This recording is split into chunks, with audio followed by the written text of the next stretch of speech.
Wayanad Mananthavady medical കോളേജിലെ മാനസികാരോഗ്യ വിദഗ്ധന് suspension. Doctor Jostin ഫ്രാൻസിസിനെയാണ് സർവീസിൽ നിന്ന് സസ്പെൻഡ് ചെയ്തത്.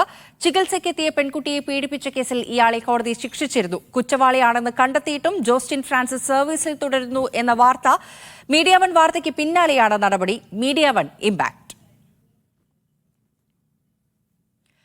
ടി അനീസ് അലി വയനാട് നിന്ന് വിവരങ്ങൾ നൽകാൻ ചേരുകയാണ്. അനീസ, കുറ്റവാളിയാണെന്ന് കണ്ടെത്തിയിട്ടും ജോസ്റ്റിൻ സർവീസിൽ തുടരുകയാണ് എന്ന വാർത്ത മീഡിയ വൺ കഴിഞ്ഞ ദിവസമാണ് പുറത്തുവിട്ടത്. ഒപ്പം തന്നെ ഈ LD സ്ക്രീനിംഗ് ക്യാമ്പിലും ഇദ്ദേഹത്തിന്റെ സാന്നിധ്യമുണ്ട് എന്നുള്ള വാർത്തയും നമ്മൾ നൽകിയിരുന്നു.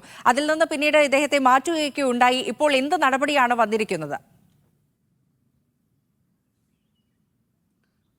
ഇപ്പോൾ DHSന്റെ ഉത്തരവിറങ്ങിയിരിക്കുന്നു. ഇദ്ദേഹത്തെ അന്വേഷണ വിധേയമായി സസ്പെൻഡ് ചെയ്യുന്നു എന്നാണ് ഉത്തരവിൽ പറയുന്നത്. കഴിഞ്ഞ ദിവസം ഇദ്ദേഹത്തെ ലൈംഗികാതിക്രമ കേസിൽ കുറ്റവാളിയാണ് എന്ന് Kalpetta first class judicial magistrate കോടതി കണ്ടെത്തിയിരുന്നു. എന്നാൽ ഇതിനുശേഷവും ഇദ്ദേഹം സർവീസിൽ തുടരുകയും SSLC വിദ്യാർത്ഥികളുടെ LD സ്ക്രീനിംഗ് ക്യാമ്പിലടക്കം നേതൃത്വം നൽകുകയും ചെയ്യുന്നത് വഴിവിട്ട സംഘടനാ ബന്ധങ്ങളാണ് ഇതിന് കാരണമാകുന്നത്, ഇദ്ദേഹത്തെ സഹായിക്കുന്നത് എന്ന അർത്ഥത്തിലുള്ള വാർത്തകൾ നമ്മളടക്കമുള്ള മാധ്യമങ്ങൾ പുറത്തുവച്ചിരുന്നു. ഇദ്ദേഹം ഇപ്പോൾ സർവീസിൽ തുടരുന്നു എന്നത് മീഡിയ വണ്ണാണ് പുറത്തെത്തിച്ചത്. ഇതോടുകൂടി ഈ വിഷയത്തിൽ വലിയ തരത്തിലുള്ള പ്രതിഷേധങ്ങൾ ഇവിടെ ഉണ്ടായിരുന്നു. വനിതാ യുവജന സംഘടനകൾ, അതുപോലെ തന്നെ വ്യത്യസ്ത വിദ്യാർത്ഥി സംഘടനകൾ, KSU അടക്കമുള്ള സംഘടനകളൊക്കെ ഈ മെഡിക്കൽ കോളേജിലേക്കും ഇദ്ദേഹത്തിൻ്റെ വീട്ടിലേക്കും ഒക്കെ മാർച്ച് നടത്തുന്ന സാഹചര്യം ഉണ്ടായി.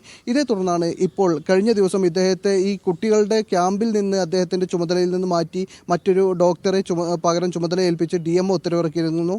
ഇപ്പോൾ DHS KJ റീനയുടെ ഉത്തരവാണ് പുറത്തു വന്നിരിക്കുന്നത്. അവർ ഈ സർവീസിൽ നിന്ന് അദ്ദേഹത്തെ സസ്പെൻഡ് ചെയ്തുകൊണ്ട് ഉത്തരവിറക്കിയിരിക്കുന്നു.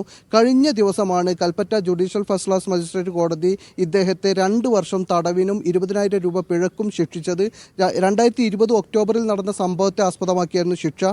ഈ സമയത്ത് കൽപ്പറ്റ ജനറൽ ആശുപത്രിയിലെ ഡോക്ടറായിരുന്ന മാനസികാരോഗ്യ വിദഗ്ധനായിരുന്ന ഈ ജോസ്റ്റിൻ ഫ്രാൻസിസിന് അടുത്തേക്ക് ചികിത്സ തേടി വന്ന പെൺകുട്ടിയെ അദ്ദേഹം തൻ്റെ സ്വകാര്യ ക്ലിനിക്കിലേക്ക് വിളിച്ചു വരുത്തുകയും അവിടെ വെച്ച് ലൈംഗികാതിക്രമത്തിന് ഇരയാക്കുകയും ചെയ്തു എന്നാണ് കേസ്. 3 വർഷത്തോളം നീണ്ട അന്വേഷണത്തിനും വിചാരണയ്ക്കും ഒടുവിലാണ് കഴിഞ്ഞ ദിവസം കോടതി അദ്ദേഹം കുറ്റക്കാരനാണെന്ന് വിധിക്കുകയും ശിക്ഷ വിധിക്കുകയും ചെയ്തത്. എന്നാൽ ഇതിന് ശേഷവും ഇദ്ദേഹത്തെ സർവീസിൽ നിന്ന് സസ്പെൻഡ് ചെയ്യാതെ വെക്കുകയും അദ്ദേഹത്തെ പുതിയ ചുമതലകളിൽ നിയോഗിക്കുകയും ഒക്കെ ചെയ്യുന്നത് മീഡിയ വണ്ണാണ് പുറത്തെത്തിച്ചത്. ഇതോടുകൂടി വലിയ തരത്തിലുള്ള പ്രതിഷേധമുണ്ടായിരുന്നു. കഴിഞ്ഞ ദിവസവും മാനന്തവാടി മെഡിക്കൽ കോളേജിലേക്ക് വനിതാ സംഘടനകളുടെ നേതൃത്വത്തിൽ, വിമൻ ജസ്റ്റിസ് മൂവ്മെൻറ്റിൻ്റെയൊക്കെ നേതൃത്വത്തിൽ മാർച്ച് നടത്തിയിരുന്നു. വലിയ പ്രതിഷേധം KSUവിൻ്റെയും യൂത്ത് കോൺഗ്രസിൻ്റെയും ഒക്കെ നേതൃത്വത്തിൽ നടന്നിരുന്നു. ഇതേ തുടർന്ന് ഇപ്പോൾ മാനന്തവാടി മെഡിക്കൽ കോളേജ് സൂപ്രണ്ടിന് ഉത്തരവ് ലഭിച്ചിരിക്കുന്നു. DHS ആണ് ഉത്തരവിറക്കിയിരിക്കുന്നത്. അദ്ദേഹത്തെ അന്വേഷണ വിധേയമായി സസ്പെൻഡ് ചെയ്യുന്നു എന്നാണ് ഉത്തരവിൽ പറയുന്നത്. ഫാരിഷ. ജോസ്റ്റിൻ സർവീസിൽ തുടരുന്നതിന് എതിരെ വലിയ പ്രതിഷേധം, ഈ പെൺകുട്ടിയുടെ കുടുംബമടക്കം വലിയ പ്രതിഷേധം രേഖപ്പെടുത്തിയിട്ടുണ്ടായിരുന്നു. എന്തായാലും ഇപ്പോൾ ജോസ്റ്റിൻ ഫ്രാൻസിസിനെ സർവീസിൽ നിന്ന് സസ്പെൻഡ് ചെയ്തിരിക്കുകയാണ്.